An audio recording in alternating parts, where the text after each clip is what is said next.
Hello everybody, this is our second lecture of Pearson and Excel A-level chemistry, and today we are going to discuss some methods which can be used to measure the rate of a chemical reaction.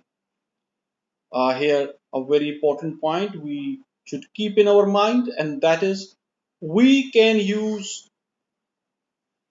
any change to measure the rate of a reaction which represents change in the concentration of a reactant or product. For example, change in the mass,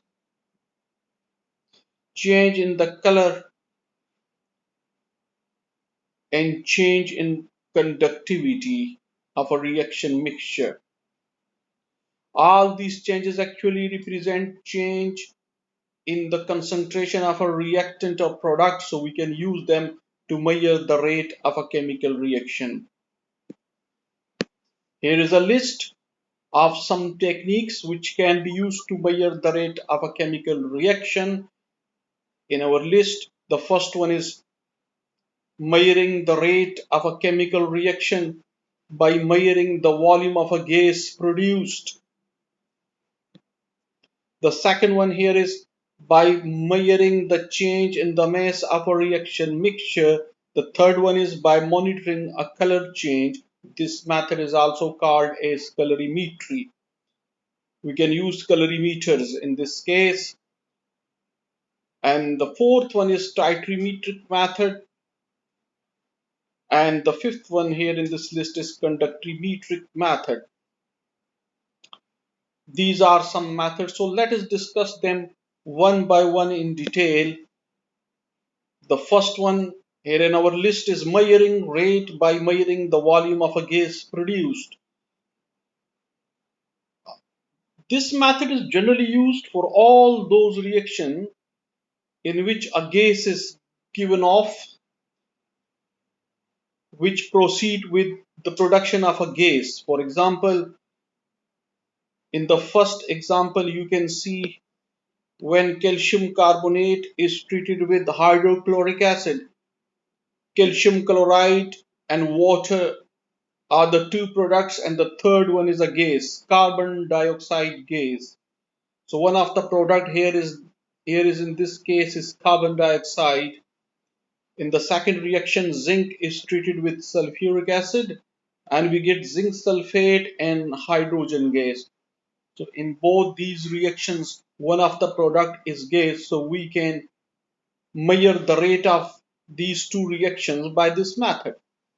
Here in this method, we can carry out reaction in a conical flask connected with a gas syringe with the help of a delivery tube. So when reaction is carried out, for example, say this is calcium carbonate, and when we add hydrochloric acid to it, it will give you calcium chloride, water, and carbon dioxide. The carbon dioxide gas will be collected in the gas syringe, pushing the piston of the gas backward.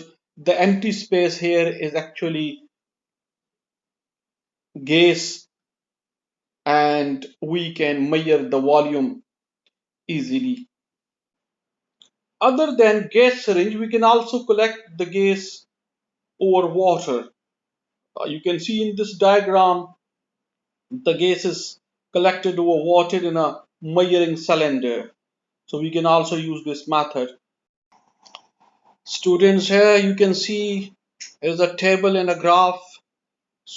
In these type of reaction, we can record the values in the form of a table. Here you can see the volume of a gas produced is recorded at different time intervals, and then using this table we can draw a graph of volume of gas in centimeter cube against time in second. We can measure the rate of this reaction at any time using this table, like at 30 second or at 50 second. Similarly, we can use this graph of volume against time to measure the rate of this reaction. So here in this specific reaction, rate will be equal to change in the volume or increase in the volume of gas produced divided by total time taken, and the unit for this will be centimeter cube per second.